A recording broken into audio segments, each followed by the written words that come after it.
सह नो भुनक्तु सह वीर्यं करवावहै तेजस्विनावधीतमस्तु मा विद्विषावहै। ओम शांति शांति शांति। नमस्ते। नमस्ते। ठीक है, आगे बढ़े तो जी कुछ पूछिए, नहीं तो फिर आगे बढ़ते हैं। जी, मेरा एक प्रश्न था। जी इसमें जो हम मनसा परिक्रमा मंत्र पढ़ रहे थे, तो इसमें जी जो है अधिपति आते हैं। अधिपति जैसे प्राचीदिक अग्नि अधिपति है, दक्षिणादिक इंद्र अधिपति है, प्रतीचिदिक जी वरुण अधिपति। तो ये जो जी अग्नि, इंद्र, वरुण, ये सभी ईश्वर के ही नाम हैं। तो जी उस दिशा को उसी उसी अधिपति को क्यों माना गया है? क्योंकि ईश्वर तो एक ही है, किसी भी दिशा में किसी भी अधिपति को हम मान सकते हैं। फिर इन्हीं को यह अधिपति क्यों है, ये मेरा प्रश्न है। तो आप रामारेड्डी के निवासी हैं, तेलंगाना की भी जी निवासी है और हैदराबाद में रह रहे हैं। अभी जी हेमदेव जी ने आपका परिचय दिया, आप बेंगलुरु में शांतिधाम में पढ़ाते थे जी और आप निगम निडम के भी छात्र रहे हैं। जी तो पाणिनि महाविद्यालय रेवली के भी छात्र रहे हैं। तो ये जी सब अलग अलग है या आप अकेले हैं? जो अकेला ही। प्राचीदिक, ये प्राचीदिक अग्नि जो है, अग्नि और दक्षिणादिक इंद्र और प्रतीचीदिक वरुण और उदीची सोम, ध्रुवादिक विष्णु, ऊर्ध्वादिक बृहस्पति, ये अनेक अनेक नाम हैं जो जी जी उन उन दिशाओं के।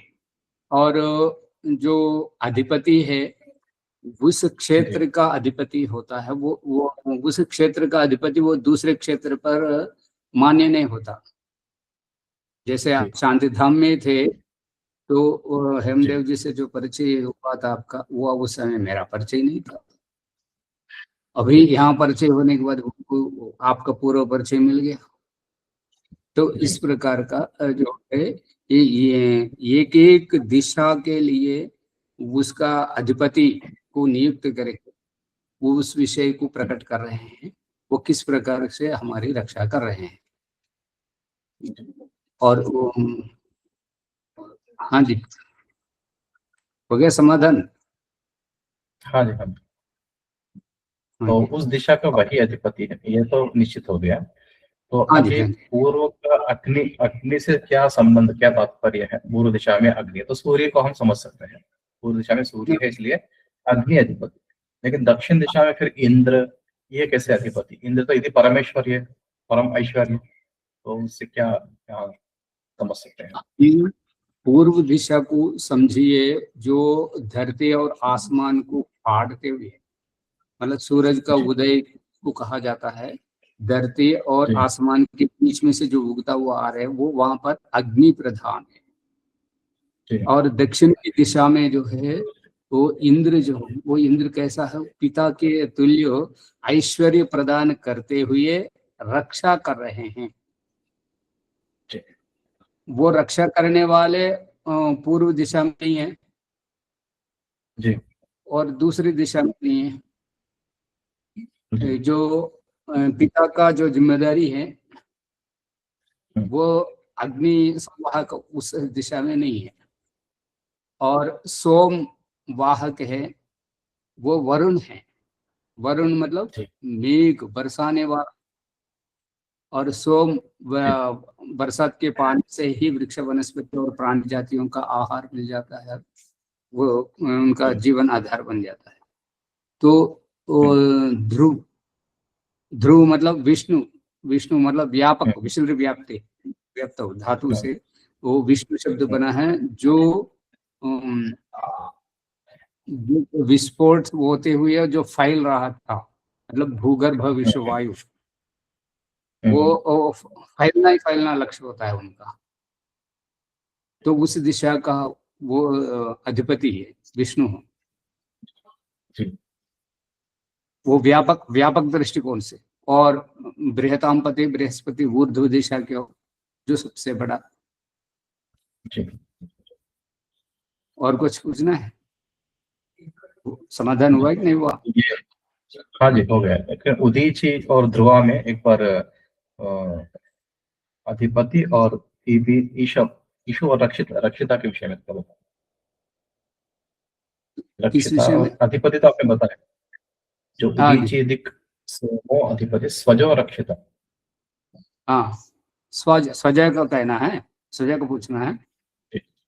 हाँ जी। स्वजय का मतलब तो अपने आप होते हैं, जिनका कोई कारण नहीं है, जिनका कोई पैदा करने वाला कोई नहीं होता। जी। स्वतः जायन्ते स्वजः, हम्म, नीरे जी। जायते नीरजः, पद्मे जायते पद्मजः। तो जो स्वतः उत्पन्न होते हैं मक्खी मच्छर आदि। जी। यहाँ तो और विनाशक शक्तियों को ऐसा पता है, क्या कह रहे हैं? विनाशक शक्तियों को स्वजह। विना विनाशक शक्ति क्या है? वही जो या विनाशक शक्ति कुछ क्या है? व्यवधान। नहीं, यहाँ पर विनाशक शक्ति क्या है? यहाँ पर जैसे आपने अभी बताया, वो, स्वजह अपने आप उत्पन्न होने वाले। हाँ, अपने आप जो उत्पन्न होते हैं, जी। कहाँ पर होते हैं? बरसात के जल से और वृक्ष वनस्पति जो होते हैं उनका रोकथाम। हम्म, वो जी। क्या है कि अशनि, अशनि है। अशनि मतलब अच्छा। जो बादलों का गड़गड़ाहट के साथ जो बिजली गिरती है, वो उससे जी। उनका नाश होता है। उसका तो कारण है, ये हम्म, हानिकारक है, मक्खी मच्छर हानिकारक है। तो जी। इसलिए इनका रोकना जरूरी है। आतंक बढ़ हम्म, गया है तो फिर वो उससे रोग फैलेंगे, मलेरिया, हिस्टेरिया, और जो बुखार आते हैं विषजर है, वो हो करके फिर नुकसान हो सकता है। इसलिए उनको रोकना जरूरी है। जी। और हाँ, और एक बाकी कलमाश ग्रीवो रक्षिता ध्रुवादिक। हाँ, ध्रुवादि में क्या है?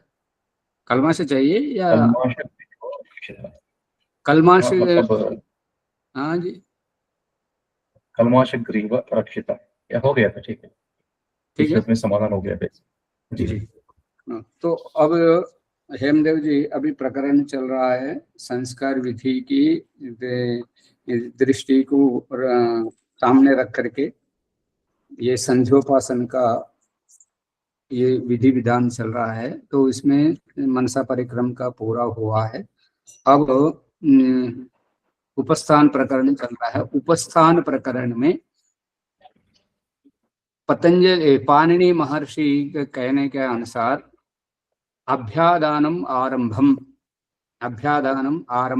ओम अभ्यादाने, आधान प्रकरण के आरंभ में ओंकार का प्रयोग करना चाहिए। वो प्रकरण के आरंभ में ओंकार का प्रारंभ करने से मंगल और शुभ माना जाता है। दयानंद सरस्वती ईश्वर स्तुति प्रार्थनोपासन प्रकरण के आरंभ में और संध्योपासन के प्रकरणों के आरंभ में, प्रकरण के एक एक प्रकरण आरंभ में ओंकार का उच्चारण कर रहे हैं, और यहाँ उपस्थान के आरंभ में नहीं है।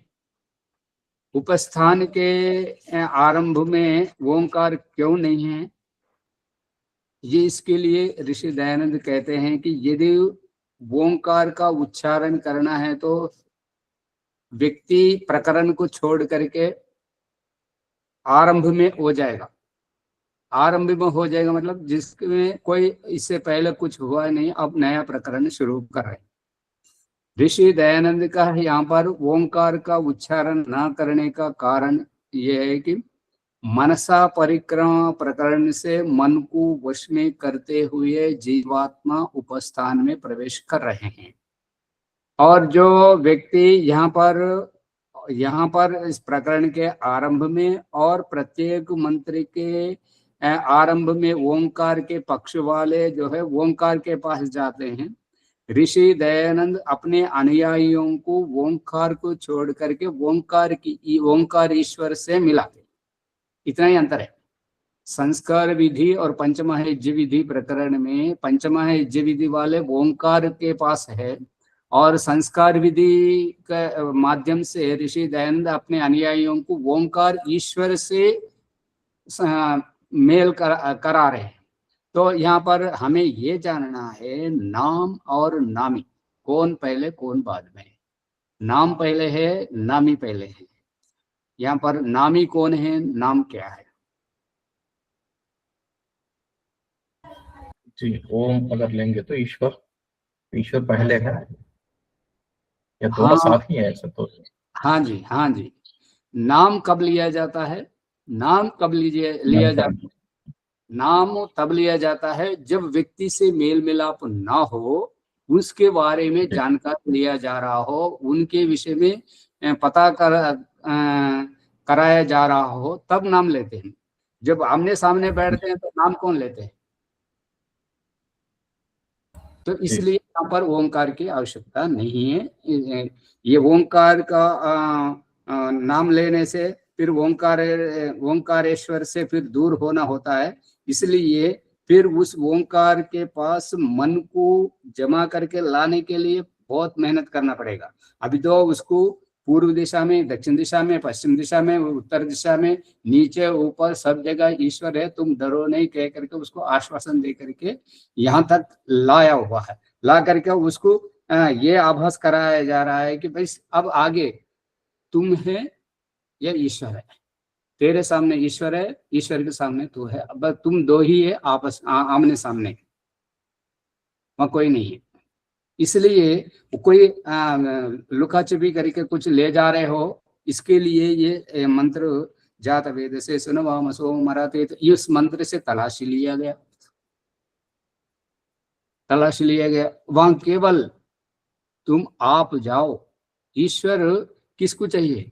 आपको चाहिए, आपके शरीर को चाहिए, आपको चाहिए, आपके कपड़ों को चाहिए, आपको चाहिए, आपके पदवी की चाहिए, आपको चाहिए, आपके संपदा को चाहिए। किसको चाहिए? ईश्वर आपको चाहिए ना, तो आप जाओ ना ईश्वर से मिलने के लिए। इस धन वैभव, इन कपड़े, इस दिखावटी धोखे से क्या मतलब? इसलिए ये तलाश लेने वाला मंत्र है, उनको सब कुछ छुड़वा करके वो उपस्थान में ईश्वर के सामने बिठाते हैं। हाँ जी, हेमदेव जी पकड़ रहे कि नहीं? हाँ जी, वो पूर्व के वीडियो सुने तो और अच्छी तरह पकड़ पाएंगे। आज पहली बार है तो प्रकरण के बीच में पकड़ना बोले तो थोड़ा मुश्किल है जी। तो अब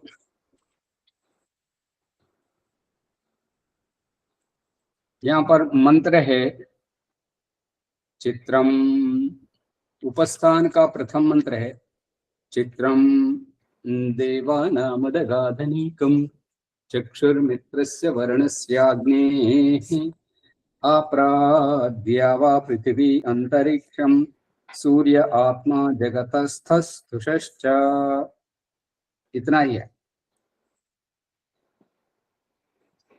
जो पंचमहायज्ञ विधि में स्वाहा मंत्र है वो है यजुर्वेद के 7वें अध्याय का 42वां मंत्र है। और इस प्रकरण में, संस्कार विधि प्रकरण में, बिना स्वाहा शब्द के शुद्ध मंत्र है यजुर्वेद के 13वें अध्याय का 46वां मंत्र है। देख रहे हैं ना? जी हाँ जी, हाँ जी। अब चित्रम, चित्रम देवानामुदगाधनिकं। चित्रम, ये चित्र विचित्र जो प्रकरण, चित्र विचित्र रूप आदि जो है, देवाना इंद्रियानाम, देवानाम इंद्रियानाम, यहाँ पर देव कौन है? इंद्रिय है। जब जातवेद से मंत्र ने तलाशी ली है तो यहाँ केवल शारीरिक रूप से बैठे हैं, तो इनके पास शरीर में इंद्रिय है, इसलिए इंद्रियों की बात हो रही। देवानाम उत अगाधनीकम अगात अनीकम अगात अनीकम। चित्र जो आंखों का रूप है, स्पर्श का जो त्वचा त्वचा का जो स्पर्श रूप है, तो ध्वनि का कानों का जो ध्वनि रूप है, जो ना सूंघने का घ्राण का गंध रूप है, और जिह्वा का स्वाद रूप है। ये जो रूप है ये चित्र विचित्र है। इन चित्र विचित्रों से साक्षात्कार व्रत पालन में नहीं होता, व्रत भंग भी नहीं करना। व्रत पालन में नहीं होता, व्रत पालन में जड़ होता है, व्रत भंग में विक्षिप्त होता है। हेमदेव जी, व्रत पालन में जड़ होता है, व्रत भंग में विक्षिप्त होता है। प्रभाकर जी पकड़े कि नहीं? तो जी देखिए यहाँ देवानाम नहीं समझ हाँ में जी, कहा कि इंद्रिय जी हाँ जी, समझ नहीं आया। एक के बाद एक। व्रत हाँ, पालन बोलिए। में जड़ कैसे? व्रत हाँ। पालन में जड़ कैसे और व्रत भंग में विक्षिप्त कैसे? प्रश्न यही है ना? जी हाँ, जी। तो अब व्रत पालन के लिए, व्रत पालन का मतलब क्या है? पहले व्रत पालन को कोई समझते व्रत हैं, लेना, उसका विक्षिप्त पालन करना। नहीं, जी। व्रत लेना नहीं, नियमबद्ध चलना और अपनी स्वेच्छा स्वतंत्रता नहीं रहती बस उसमें। उस व्रत जो कहता है, उठने के लिए कहते उठना, बैठने के लिए कहते बैठना, सोने के लिए कहते सोना, चलने के लिए कहते चलना। वहां पर हमारी कुछ नहीं चलता। ये इस कारण से जो पतंजलि महर्षि कहते हैं जप के विषय में, तद जपस तद अर्थ भावनम। दयानंद सरस्वती कहते हैं व्रत मंत्र जप के विषय में, जप करने से क्या होता है? कुछ नहीं होता, वो शब्द नहीं भूलोगे। जिस शब्द को तुम जाप करते रहोगे उसको नहीं भूलोगे। और होना क्या चाहिए था? अर्थ विचार पूर्वक व्यवहार, अर्थ विचार पूर्वक करेंगे तो वो जप होगा। पतंजलि का कहना भी वही है, तद जप तदर्थ भावनम, तद जपस तद भावनम, अर्थ भावनम। उसके अर्थ के जो शब्द का आप वो जप करते हैं, उसके अर्थ की भावना करते हुए आगे बढ़ना। तो जप में क्या है? आवृत्ति होता है, बार बार बार बार बार बार बार होता है। तो बार बार बार बार फिर ये जप से फिर अर्थ भावना को क्यों जोड़े हैं? जोड़े इसलिए हैं कि बार बार बार बार वो उसी का स्मरण करते रहने से हमारा बुद्धि जो है जड़ हो जाती है और दूसरे शब्द को पकड़ नहीं पाती, फिसल जाती। इसलिए आर्य समाज में गायत्री मंत्र को चिपकाना, गायत्री मंत्र को जाप करना, गायत्री मंत्र से आहुति देना आर्य समाज ही समझते हैं। और कहने के लिए चारों वेदों का सार है, चारों वेदों में बस इस एक मंत्र ही प्रमुख है और कुछ नहीं समझते। जबकि ऋषि दयानंद वेद भाष्य करते समय विश्वामिदेव मंत्र को लेते हैं प्रत्येक अध्याय के आरंभ में। बिल्कुल ऋषि दयानंद का अभिप्राय है कि प्रभु हमारा दोष दूर हो, जो ज्ञान यद भद्रम तन्न आसवा, जो अच्छे गुण कर्म स्वभाव और भद्र कल्याणकारक जो ज्ञान स्वरूप को हमें प्रदान करें। ऋषि दयानंद की भावना ये। और आर्य समाज लोग केवल गायत्री मंत्र से स्वाहा स्वाहा स्वाहा स्वाहा, वो और घर पर स्टिकर चिपका देना, गाड़ियों पर रखना, ये उसी में इस घेरे में बंधे रहते हैं, उससे आगे नहीं बढ़ पाते। व्रत में अभी इसको छोड़ देते, हमारा व्याख्यान है ये किसी को अच्छा लगे ना लगे, हम ईश्वर के पास चलते हैं। ईश्वर हमें क्या दिखा रहे हैं इस विषय में? ईश्वर ये दिखा रहे हैं कि देखो अभी ये माघ मास, कल आज अमावस्या, आज से ये आज क्या है, ऋषिबोधोत्सव है, और ये 17 तारीख को अमावस्या पूरा होता है। ये इसके 1 महीने के बाद ये पुराना साल पूरा होता है, नया साल शुरू होता है। यही मानते हैं ना? 1 महीने के बाद। हाँ, तो अब देखिए जी। ईश्वर कैसे हमको उलझा रहे हैं। नया साल है तो उत्तरायण से शुरू होता है या दक्षिणायन से शुरू होता है? किसानों का तो दक्षिणायन से शुरू होता है, बरसात के यहाँ पे फसल बोना और बच्चे पाठशाला में जाना, पेड़ों और पेड़ों पर पत्ते आना आदि। और यहाँ पर दिखाते हैं उत्तरायण शुरू हुआ है 22 दिसंबर। अब उगादि नया साल का चैत्र शुक्ल प्रतिपदा कब आ रही है? मार्च में, मार्च में के अंत में या अप्रैल में। तो इस मतलब यहाँ एक व्रत भंग हुआ। और दूसरी बात यह है कि अब ऋतु कौन सी चल, ऋतु भी नया साल में नया ऋतु शुरू होना है ना, वसंत ऋतु शुरू होना है। चैत्र, तो अभी चैत्र शुक्ल वैशाख, वो वैशाखी वो चलते रहते, और ऋतु भी आगे पीछे होता है। अभी ये शिशिर ऋतु कल के लिए समाप्त हो जाएगा और इसके बाद हेमंत ऋतु होगा। हेमंत ऋतु के बाद फिर वसंत ऋतु आएगी।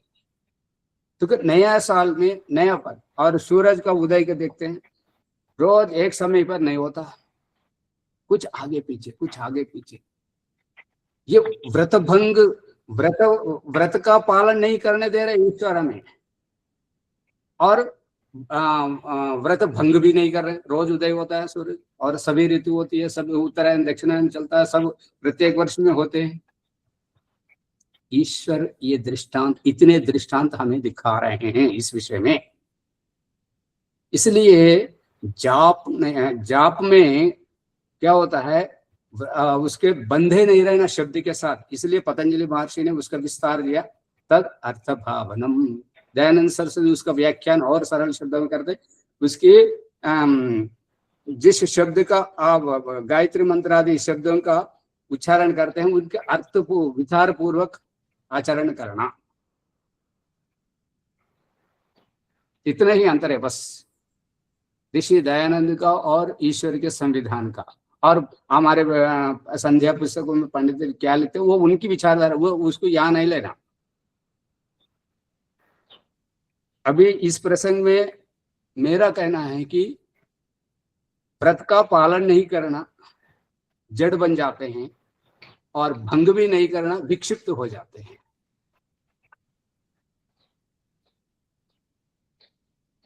विक्षिप्त का मतलब है कि वो बिखरा हुआ है, उनका कोई आदर्श का सम्मान ही नहीं होगा, उनको कोई आदर्श में लेंगे ही नहीं, तो स्वतः विक्षिप्त है, पागल है।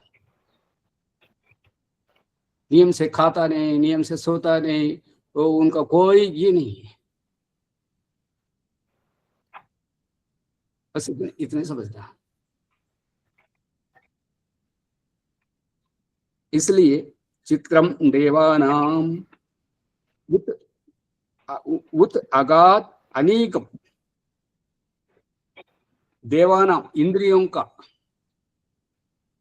अभी हम इंद्रिय स्पर्श में करके आए हैं अक्रिय ध्यान। अक्रिय ध्यान, हेमदेव जी माइक बंद करिएगा, वो यूट्यूब में वालों को परेशानी होगी, बात करते समय ही माइक ऑन करिए। हाँ, वो हम इंद्रिय स्पर्श में चर्चा करके आए हैं अक्रिय ध्यान। क्रिया से निवृत्त होना, क्रिया से निवृत्त होना, वाक बोलने तक उतावला रहना, भाई ये बोलना उनको बताने के बाद रुके क्यों हो, बोलते क्यों नहीं? और बोलने का हो गया है।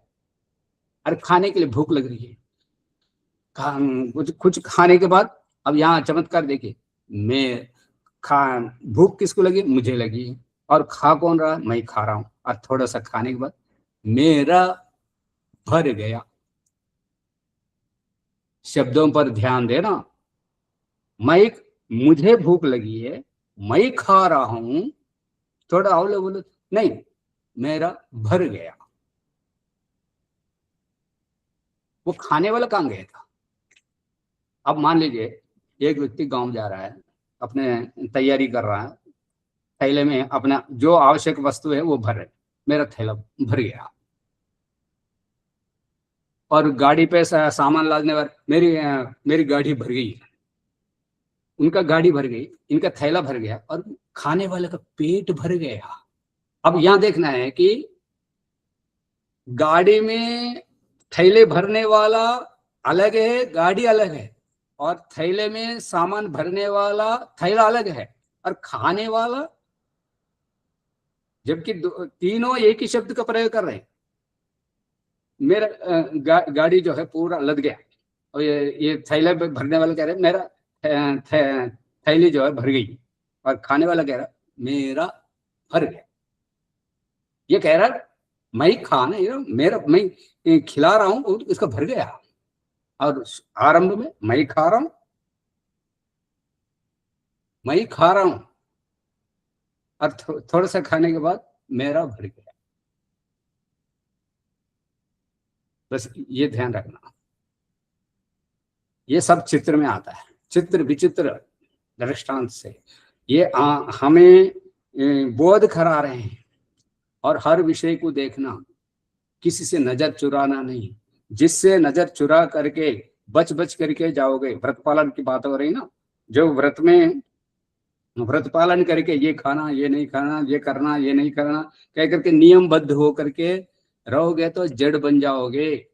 और नियम है कि मरने वाले कहाँ जाते हैं, उनका पुनर्जन्म होता है कि नहीं होता, इस विषय में बहुत सारे ध्यान गुरुओं का कहना है कि जो मरते समय उनकी जो अवस्था होती है, मन की स्थिति जो होती है, उसके अनुसार ही उनका पुनर्जन्म होता है। आप मान लीजिए किस बालक को हो या किसी व्यक्ति को, भाई वहां जा रहे हो, फलाना जगह मत जाना, फलाना जगह मत जाना। वो जिस काम से गया वो काम भले ही भूल जाए, पर वहां जरूर जाएगा। ये अनुभव हुआ कि नहीं हुआ?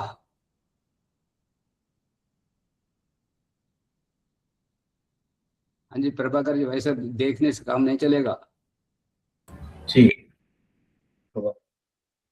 जो काम मना करते हैं उसको अवश्य करेगा, भाई उधर देखना नहीं, वो अवश्य देखेगा उधर, चाहे टेढ़ी नजर से देखे, चाहे नीचे से देखे, चाहे ऊपर से, कैसे भी आंखें घुमा के देखेगा, कुछ भी देखेगा जरूर। जो मना करो वो करेगा। इसलिए व्रत का पालन व्यक्ति को जड़ बना देता है। व्रत का पालन है कि उसको जरूर करो, जिसके लिए तुम्हारे ऊपर प्रतिबंध लगाया जा रहा है उसको जरूर करो, ये सिद्धांत है। ये उनको कोई व्रत ना दो, भाई तुम ये करना। हमारा वैदिक सिद्धांत ये है कि किसी को कोई किए हुए पाप को प्रायश्चित करने के लिए व्रत ना देना। बस ऋषि दयानंद का कहीं पर भी हमारे वैदिक सिद्धांत में कहीं पर भी हमको कोई व्रत पालन के लिए नहीं कहा हुआ, हमको सदाचार में चलने के लिए। अब गया गया गया गया को हम उसको संभाल नहीं सकते, वो हमारे हाथ से गया हुआ है, भूतकाल तो गया हुआ है, पीछे के एक भी क्षण को हम वापस ला करके हम सुधार नहीं सकते, पर कि भविष्य के एक एक क्षण को हम सुधार सकते हैं। हाँ जी हमदेव जी, आप अनेकों विद्वानों से सुने हैं, ये ऋषि दयानंद का व्याख्यान है।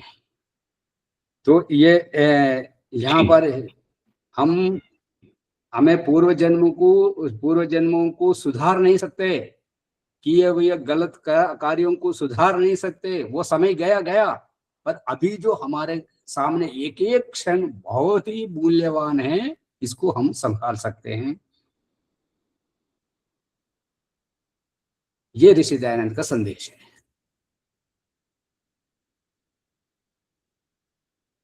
तो इसलिए यहाँ पर व्रत पालन नहीं होगा, बस अपने को संभालो। बस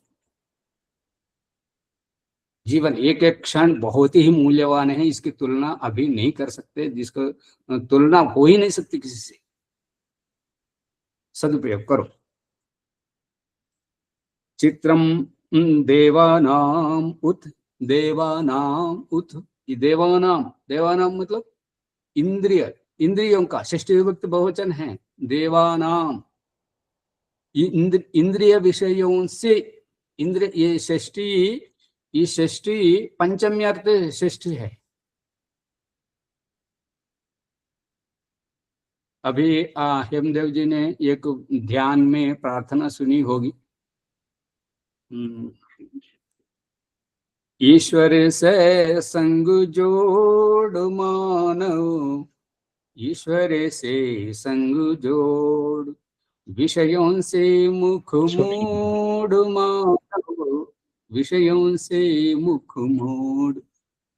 हाँ जी, प्रभाकर जी कुछ कहना चाह रहे हैं? जी नहीं। हाँ जी, जी नहीं।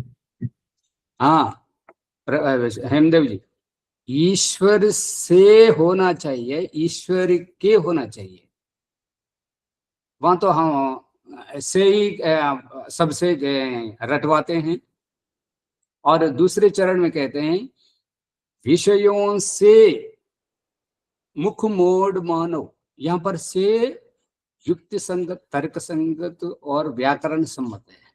और प्रथम चरण में ईश्वर से नहीं, ईश्वर के संग जोड़, षष्ठी विभक्ति है, यहाँ पंचमी का नहीं है।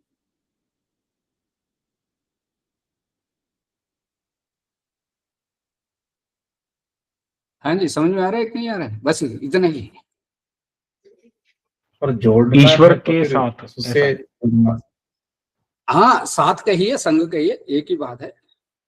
ईश्वर के साथ जोड़ो, ईश्वर के साथ मित्रता करो, ईश्वर के साथ उठो बैठो खाओ पियो कुछ भी करो, ईश्वर के साथ करो, वह कहना है। संग मतलब वही संगति।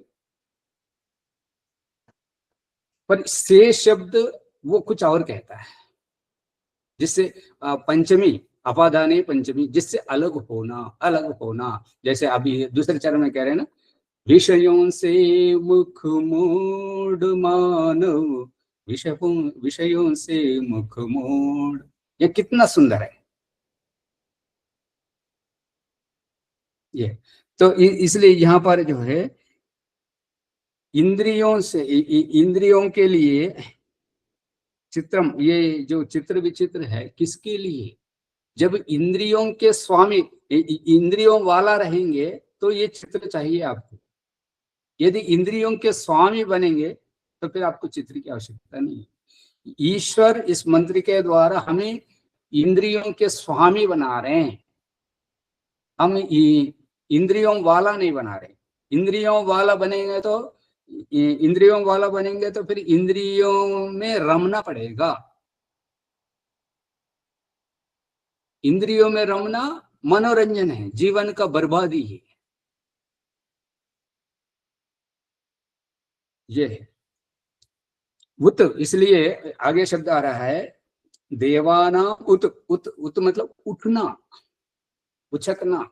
जो जैसे मेंढक उछकता है और पक्षी उड़ने का प्रयास करते हैं, उस प्रकार का इस इंद्रियों से।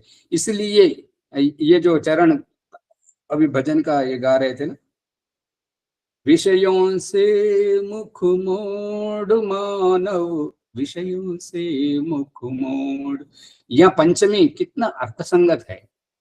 अलग होना, इंद्रियों से अलग होना, विषयों से अलग होना। इसलिए यहाँ पर भी यहाँ से पंचमी के अर्थ में षष्ठी है। प्रभाकर जी पकड़ में आया कि नहीं आया? जी, पर तृतीया में भी तो से आता ना। हाँ जी, तृतीया बहुवचन है ना, में भी ये षष्ठी बहुवचन है, पंचमी बहुवचन ले लो। पर एक वहां पर पंचमी की जगह है तृतीया। इंद्रिय अर्थ ऐसा वहां पर छंद नहीं बैठेगा, तो इंद्रिय देव देवेभ्य देवेभ्य ना होकर के देवानाम ही सृष्टि का ये छंदोबद्ध है ना। वहां वहां तो ठीक है, जब ईश्वर से जो है तृतीया में भी लिया जा सकता है ना, ने से द्वारा। अभी हम गुरु के स्थान में बैठे हैं और अध्यात्म विद्या हम सिखा रहे हैं। जो सामने बैठा हुआ है हमारा जैसा वो ओतप्रोत बुद्ध नहीं होता है, वो शब्दों को पकड़ता है, व्यवहार करते हैं ना। अरे किधर जा रहा है, पिता के साथ जाओ, भाई के साथ जाओ, के शब्द को प्रयोग करते हैं। हाँ जी हमदेव जी गलत कह रहे हैं? नहीं, ठीक कह रहे हैं आचार्य जी, के शब्द का प्रयोग करते हैं। हाँ, के शब्द का वो प्रयोग करते हैं, इसलिए वो उनकी उस दृष्टि से अब जैसे अभी यज्ञ करने के बाद गाया जाता है धर्म मर्यादा, आगे गाइए क्या है? धर्म मर्यादा बढ़ाकर लाभ दें संसार को। नहीं, आपने फिर संशोधन किया, संशोधन नहीं, पुस्तकों में जो छपा हुआ है धर्म मर्यादा चलाकर। प्रभाकर जी बोलते नहीं। धर्म मर्यादा चलाकर लाभ दें संसार धर्म को। मर्यादा चला लाभ दे संसार। तो अब धर्म मर्यादा चलाएगा कौन? राजा चलाएंगे या प्रजा? हर एक व्यक्ति चलाने वाले होंगे, तो चलने वाले कौन होंगे? प्रजा चलने वाली, राजा चलाने वाला। हाँ, राजा जो शासन नियुक्त घोषणा किए भाई इस प्रकार का रहना है और सड़क पर जाए तो बाएं हाथ पे जाना है, दाएं हाथ पे नहीं जाना, तो वो उन्होंने धर्म का शासन हमारे ऊपर लागू किया। तो वो उस मर्यादा में रहना है नहीं रहना हमें, तो होना चाहिए धर्म मर्यादा में चलकर लाभ दे संसार को। धर्म मर्यादा में चलकर, चलाकर नहीं, चलकर, बस इतना ही।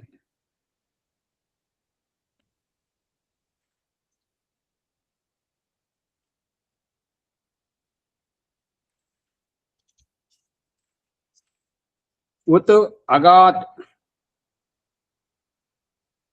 अगाध मतलब उन्नति की ओर, गमले गतो धातु से लंग लकार का रूप है, जाने वाला। अभी अभी यहाँ पर मंत्र में देखेंगे तो कर्ता कौन है, कर्म कौन है।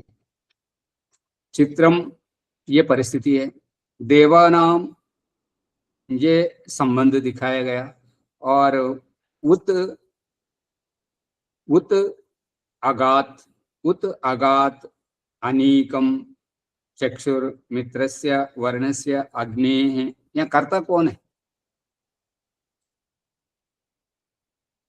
कर्ता एक है तो क्रिया एक होगी, कर्ता अनेक होंगे तो क्रियावचन भी अनेक। यहाँ पर है अनपेक्षित कर्ता, परोक्ष, जो इंद्रियों का स्वामी, जो इंद्रियों को चलाने वाला। ये इंद्रिय जिनके लिए हैं वो इंद्र, वो कर्ता एक है। इसलिए ये देवाना, ये श्रेष्ठी विभक्ति का तो पंचमी अर्थ में ले लेंगे तो इन इंद्रियों से उठकर आगे बढ़ने वाला,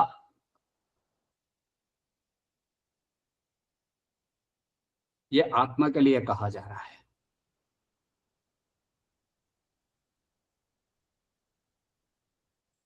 हाँ जी हेमदेव जी, आपके पास संस्कार विधि है या कुछ और है? संस्कार विधि ले लीजिएगा, लिए तो वो उसमें देखे तो अभी तो पंच महायज्ञ हाँ ये ले रखी मैंने। हाँ ठीक है, वो उनके पास भी वही है, प्रभाकर जी के पास। तो ये जीवात्मा के लिए कहा जा रहा है। तो ये इंद्रिय जिनसे हमें अलग होना है, जो उपस्थान में आया हुआ है वो अकेला आया है, तो इसलिए पहले तो शारीरिक रूप से, भौतिक रूप से जो भवबंधन है उनको उनसे छुड़ाने वाला जातवेद से मंत्र है। अब शरीर और इंद्रियों का विषय को छुड़ाने वाला ये चित्रन देवा नाम मंत्र है। तो इसलिए इन इंद्रियों को, इंद्रिय विषयों से उठ करके आगे बढ़ने वाला, आगे जाने वाला।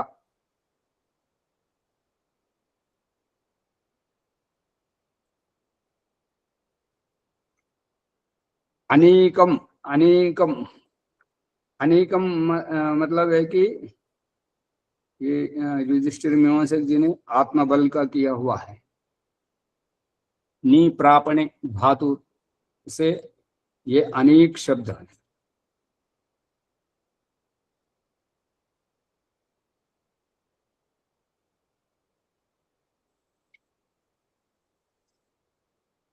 अनेकम चक्षुर मित्र से, ये यहाँ पर एक आत्मबल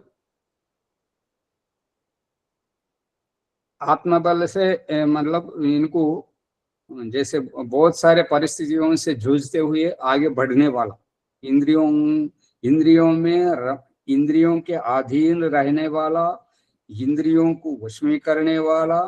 अब वर्तमान परिस्थिति है कि इंद्रियों से अतीत, मतलब जैसे मान लीजिए यौवनावस्था और विवाह की तैयारी, विवाह व्यवस्था हुआ और उनके जीवन भागीदारी है, जीवन भागस्वामी अपनी पत्नी से, पति से जो अपने सहजीवन और बच्चों का जन्माना, फिर बच्चों के साथ रमना, फिर उनको बच्चों को अपने अपने जिम्मेदारियों में प्रयोजक बना करके, होनहार बना करके उनके जीवन में स्थिर करना और अपना वानप्रस्थ से लेकर के फिर अकेले में आना, ये परिस्थिति है।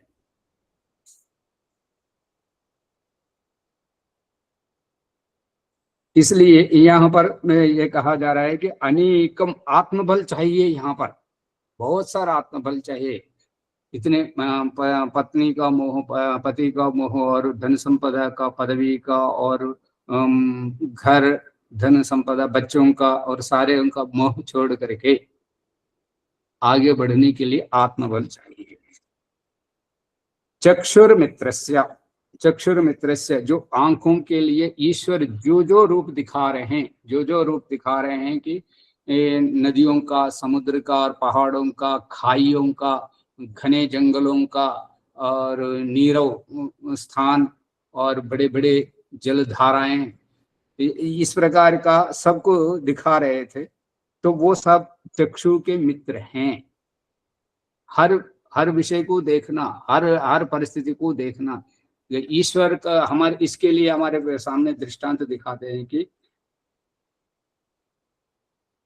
ये जो मान लीजिए बेटी बेटा, इन दोनों में कौन शारीरिक रूप से मजबूत रहते हैं, कौन शारीरिक मानसिक रूप से मजबूत रहते हैं, साहस किसमें ज्यादा रहता है, सुरक्षा किसकी ज्यादा आवश्यकता है? हेमदेव जी बोलिए। बेटे की। बेटी कमजोर है। बेटी कमजोर है नहीं जी। ईश्वर ये कह रहे हैं कि वो जो कमजोर है उनको मजबूत करना है। तो इसलिए शादी के बहाने बेटी को जो है अपने मायके से और उनके ससुराल के यहाँ पहुंचा रहे हैं।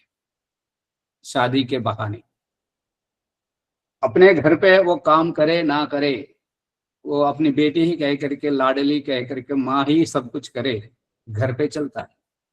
पर है कि इसके काम चलाऊ जीवन से इनका जीवन का उद्धार नहीं होता। इनका जीवन का उद्धार होना है तो हर परिस्थिति से उसे ही जूझना है, उसे ही गुजरना है। इसलिए ये शादी का बहाना करके ये माँ बाप और इनके अपने आत्मीयों के इस परिवार से छुड़ा करके मंत्र आता है, त्र्यंबकम यजामहे सुगंधिम पतिवेदनम उर्वारुकमिव बंधनात् इतो मोक्षीयमामुतः। यजुर्वेद का मंत्र है, 3 अध्याय का 60वां मंत्र है, लिख लीजिएगा, देख लीजिए।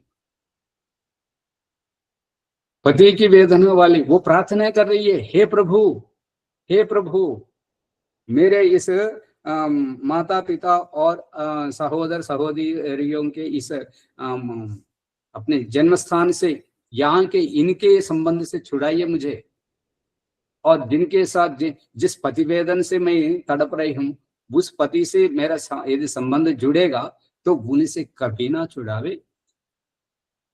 ये है उसकी प्रार्थना।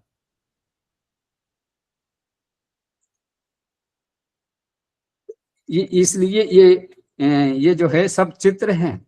चक्षुर मित्र, चक्षु मतलब आंखों का जो सुनहरा रूप, प्रत्येक दृश्य को देखना, बेटी को विदा करना देखना, शादी का धूमधाम भी देखना, विदा करने का वो आंखों में पानी भरना वो सब देखना, और उनकी ससुराल की परिस्थिति और इनकी संतान को जन्मने की वेदना, सब कुछ देखना पड़ेगा। आपने कुछ शब्द अलग बोले थे इसमें मंत्र में, पुष्टिवर्धनम, उर्वारुकम इव बंधनात् त्र्यंबकम यजामहे सुगंधिम पुष्टिवर्धन। वो ये पुष्टि क्या है?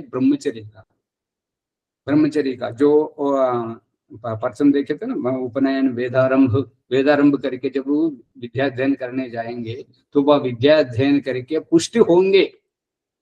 जो पुष्ट होंगे तो उनको माता पिता का मोह उतना नहीं रहता, और अपना जीवन का उज्जवल भविष्य की वो उनका मोह रहता है।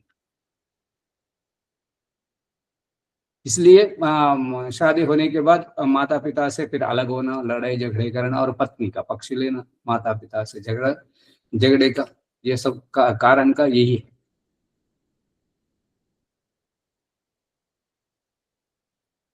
तो इस प्रकार का जो है ये सारे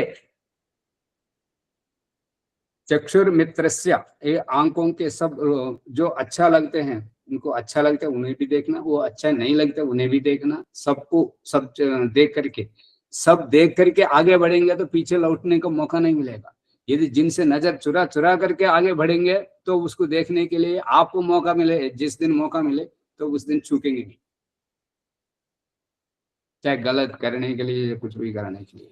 बच्चे से है, इसलिए बच्चे के पास बिठा करके हमें तमाशा दिखाते हैं भगवान। बच्चे को जो अच्छा लगता है, गर्म पानी में हाथ रखना या जलती हुई लौ को पकड़ना, बिजली के वो प्लग में उंगली डालना, उनको अच्छा लगता है। कि बड़ी बड़ी मोटी चींटियां होती है ना, उनको पकड़ने के लिए, पर वो काटती है, वो हम उनको हटा देते हैं। पर हमारी अनुपस्थिति में यदि मौका मिले तो उन चींटियों के पास जाएगा, उस बिजली के पास जाएगा, उस गर्म पानी के पास जाएगा, चूल्हे की लहू के पास जाएगा, और बिजली के उसमें प्लग में भी उंगली देगा। जब एक बार उनको अनुभव हो जाएगा फिर उस और नहीं जाएगा। फिर माँ उसी का मजाक उड़ाती, देखो तू रो रहे हैं, फिर तुझे आग दिखाएंगे, आग जलाएंगे और चींटियां कटवाऊंगे, उनको डराते हैं। वो अनुभव है। ईश्वर इन मंत्रों से हमें अनुभव से आगे ले जा रहे हैं। जितना जितना आप अनुभव में परिपक्व होते जाएंगे तो आपका जीवन का उद्धार होगा, जो पीछे मुड़ के नहीं देखोगे।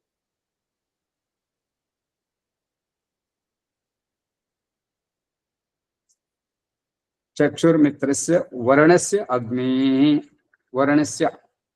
वर्णी, इन सबसे इंद्रियों को छोड़ना, देह को और भौतिक भावबंधनों को सब कुछ छोड़ करके ये आंखों का सब दृश्य देखते हुए आगे बढ़ने के बाद फिर जो अपनाएंगे, अपनाएंगे, किन्हें अपनाएंगे, किसके बलबूते आगे बढ़ेंगे? तो इसलिए कह रहे वर्णी जो है उपास्य देव परमेश्वर, उसका वर्णन था। इधर का सबका, पत्नी का, घर का, बच्चे का, वो संपदा का, ये नाम प्रतिष्ठा सब छोड़ करके जब एक आसरा लेंगे वो वरणीय परमेश्वर का, उसको उपास्य बना करके उपासना करना। और वो वरणीय परमेश्वर कैसे हैं? अग्नि, अगिगतो, इस धातु से अग्नि शब्द, उत्कृष्ट ज्ञान वाले उपास्य देव, अग्नि षष्ठी भक्ति, उस उपास्य देव के हम उपासक बने।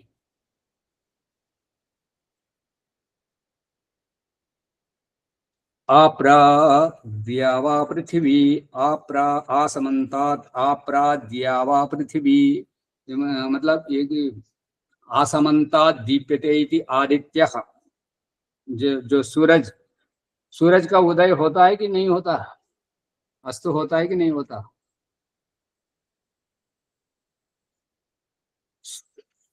सूरज का नहीं जी, हाँ जी,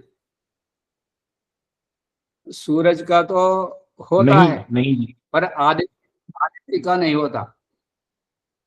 वो आदित्य क्या है कि अपनी परिधि में आप घूमता रहता है, और पृथ्वी क्या है कि चंद्रमा को लेकर के अपनी परिक्रमा करती हुई सूरज के चारों ओर घूमती रहती है। उसमें हमको दिन रात का आभास होता है, ना कि सूरज का उदय अस्त वो आदित्य का नहीं होता, वो हमेशा प्रकाशित रहता है।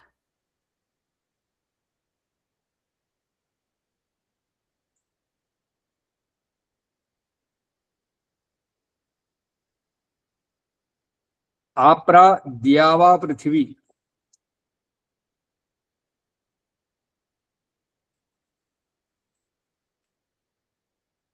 आप्रा मतलब प्रीपालन पूर्णयो, आंग पूरक प्रीपालन पूर्णयो से फिर ये आपरा शब्द बना है, जिससे वो वरणीय परमेश्वर ही हम उनके पीछे पड़े हुए हैं, इसलिए हमारी वो पूर्ण करता है मनोकामना। इसलिए हमको ईश्वर से प्रार्थना उपासना के 5वें मंत्र के दूसरे चरण में हमें कहा जाए, बुलवाते हैं ईश्वर, यत् कामास्ते जुहुमस्तन्नो अस्तु, प्रथम पाद में है, प्रजापते नत्वदेतान्यो विश्वा जातानि परिता बभूव यत्कामास्ते, दूसरे चरण में यत्कामास्ते जुहुमस्तन्नो अस्तु वयं स्याम पतयोरेणाम्।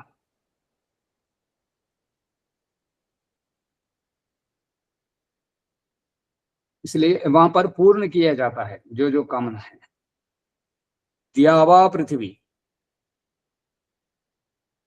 जुत दीप्ति, दीप्ति मतलब जो सूर्य चंद्र नक्षत्र आदि जो अंतरिक्ष लोक है, प्रकाशकीय लोक है, और पृथ्वी, उस अंतरिक्ष से इस पृथ्वी तक, इस पृथ्वी से उस अंतरिक्ष तक, और अंतरिक्ष मतलब जो पृथ्वी और जो प्रकाशकीय द्यूलोक है, इन दोनों के बीच का जो पोला भाग है, पोला मतलब खाली स्थान है, उसको मध्यस्थ कहते हैं। पृथ्वी के ऊपर और जो स्थान सूर्य चंद्र नक्षत्र आदि जो प्रकाशक लोक है, उनसे नीचे, पृथ्वी के ऊपर उनसे नीचे, इसको मध्यस्थ कहते हैं। वो आकाश, आकाश कहाँ पर है? आकाश तो कण कण में है, हमारे शरीर में, हमारे बाल में, हमारी हड्डी में, और नाखूनों में, सब में है, दांतों में, सब में है। इसलिए वो बढ़ रहे हैं, बढ़ने का मौका है, बढ़ रहे हैं, बढ़ने का मौका है। वो मौका आकाश के कारण है। सूर्य आत्मा, सूर्य क्या है कि चराचर सुरसुर कह करके जो उदित होते हुए किरणों को बिखेर बिखेर करके जो आगे चल रहे होते हैं उसको सूरज कहते हैं। जो उनके उदय और अस्त इस प्रकार से क्षण क्षण उदय होते रहते हैं, क्षण क्षण अस्त होते रहते हैं। ये मालूम है ना? जो सूर्योदय सूर्यास्त को मानते हैं उनके लिए तो ये सूरज का उदय कब कब होता है? क्षण क्षण उदय हो रहे हैं, क्षण क्षण अस्त हो रहे हैं जी। तो ये सूरज जो है आत्मा के रूप में जगतस्थस्थुषा, ये सकलांड पिंड ब्रह्मांड जो है, ये जगत जो है, जंगम्यते इति जगत, ये जगत जो है सूरज की आत्मा के रूप में संचार करते रहने से तस्थुषः स्थागति निवृत्त स्थिर है, सूरज के कारण स्थिर है।